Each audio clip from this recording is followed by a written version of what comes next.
Olá pessoal que tem acompanhado a gente no Enquanto Crescer. Hoje a gente está aqui com muita honra com o professor Rivadavia. Ele é reitor do Centro Universitário UniBH e ele é presidente da HSM e tem uma experiência larga em nível internacional. E aí eu vim hoje fazer uma pergunta simples para ele. Como é que a gente desenvolve uma carreira de sucesso, professor? Primeiro que a pergunta não é simples, né? É bom a gente pontuar isso. É uma pergunta complexa, por vários motivos. Primeiro que eu não acredito em receita de bolo. Eu acho também que os caminhos da intelectualidade, os caminhos profissionais para as pessoas são muito diferentes. Talvez muitos pais da geração dos meus pais achavam que existia uma receita de bolo para isso, um modelo prescritivo, que também não é verdade. Mas eu acho que uma carreira de sucesso primeiro começa com muita determinação, com muita vontade de trabalhar, muita vontade de aprender. Eu me lembro, por exemplo, de colegas na faculdade que tinham todos os dilemas e desculpas para não estudar. A escola é ruim, o professor é ruim, a universidade não é boa, etc. Eu sempre entendi que eu era início, meio e fim do meu próprio conhecimento e que eu seria bom com ou apesar dos meus professores. Então, boa parte do meu tempo eu passava transpirando, né?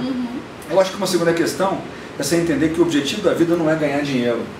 O objetivo da vida é você fazer aquilo que você faz bem, aquilo que você tem paixão, aquilo que você é melhor do que a grande maioria da média. Você está bem acima da média que faz a mesma coisa. E acho que é preciso também ousar e correr riscos na carreira. Eu acho que em muitos momentos é muito tranquilo você estar numa posição confortável. Olha, eu tenho aqui um salário legal, eu tenho aqui uma previdência privada, eu tenho aqui um plano de saúde da empresa tal, etc. E abrir mão desse negócio para entender que a vida é muito mais do que isso, né? Que a vida é curta, inclusive, para você desperdiçar o seu talento, a sua energia, a sua inteligência, tendo um emprego simplesmente porque a grana é legal. Então, se eu pudesse resumir, eu acho que é 99% transpiração, eu acho que é 1% inspiração, eu acho que tem muito a ver com transpiração, assim, para valer mesmo, estudar, estar preparado, um pouquinho de sorte ajuda e saber ter ousadia e correr riscos, né? Não adianta não correr riscos na carreira. Para dar salto, você vai ter que abrir mão da sua zona de conforto, ir para um próximo espaço e nisso você corre risco. Pode dar certo ou pode dar errado. Uma vez eu conversava com o presidente do nosso conselho, que é o Dr. Osiris Silva. Ele me dizia que para ele a fórmula estava errada, que a vida é 99% transpiração, 0,5%, 0,5% inspiração e 0,5% sorte. Eu brinquei com ele, então eu vou melhorar, porque todo mundo que trabalha muito, que eu conheço, tem sorte. Então é 99,5% transpiração e 0,5% inspiração. Então é isso, né? Eu acho que ao invés de reclamar da vida, do mundo, eu acho que é arregaçar as mangas, trabalhar duro. Eu acho que é fundamental se preparar, estudar e ler muito. Eu não estou aqui me referindo à titulação acadêmica, mas uma mente curiosa, inquieta, que busca ver pontos de vista diferentes, que sabe também que uma boa carreira também é alavancada tendo uma equipe do seu lado, né? Entender de gente, cuidar de gente, fazer as coisas funcionarem. E ter algumas premissas de vida, né? Um livro novo de um professor de Harvard chamado Clayton Christensen faz uma pergunta muito importante para o executivo, né? Uma pergunta que eu faço em várias palestras que eu faço pelo Brasil, fora do Brasil, em sala de aula, que é o seguinte: quando na sua vida você tiver mais passado do que futuro, como é que você vai medir a vida? Como é que você vai olhar para trás e falar assim, olha, valeu a pena a minha obra? Então é uma pergunta que, para mim, mexeu muito comigo, né? Quer dizer, por que eu quero ser reconhecido lá na frente? Certamente não vai ser por dinheiro, não vai ser por fama pessoal, mas, olha, legados, o que você deixa, né?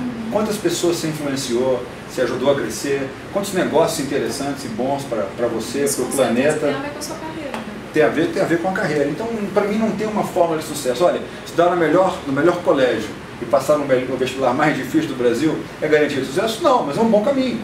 É um caminho legal. Agora, isso por si só não é suficiente. Então, preparo é fundamental. Não adianta achar que se você não se mover, e não estudar, e não ler, e não se interessar, que as coisas dificilmente vão acontecer. Professora, para aproveitar que você é reitor de um centro universitário, né, que recado que você daria hoje para o jovem que está nos assistindo, para a geração Y, que está aí com essa impaciência, com esse desejo de crescer rapidamente, né, para a gente fechar aqui esse bate-papo que foi tão maravilhoso para nós? Eu acho, preparo, estudar, ler.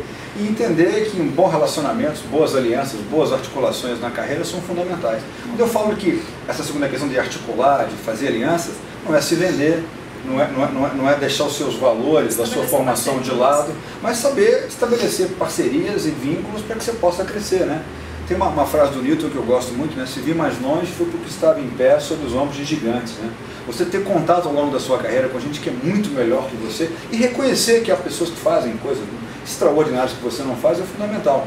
Quando eu fui fazer meu pós-doutorado no Canadá, eu fui trabalhar com um professor chamado Shu, que é uma das maiores referências do mundo na minha área, e primeiro que é uma pessoa de uma humildade, né, e de uma simplicidade que me impressionaram muito, mas é gente que te leva para a fronteira, é gente que te muda, que te ajuda a mudar de patamar, de carreira, de vida, de pensamento, etc. Então é fundamental ler, estudar, se preparar muito. Não adianta, se você não se preparar, não vem de graça. Na sociedade do conhecimento você tem muito pouca possibilidade, você não tem muito repertório para andar. E depois construir boas alianças e boas articulações e saber que há pessoas valiosas no mundo com as quais você vai precisar interagir para ser melhor. Poxa, muito obrigada. Obrigado pelo convite. Foi maravilhoso, né? E obrigada a você, eu acho que não tem nenhum comentário, é isso. Preste atenção, use o conhecimento que você tem, se apoie em algo para crescer. Obrigada.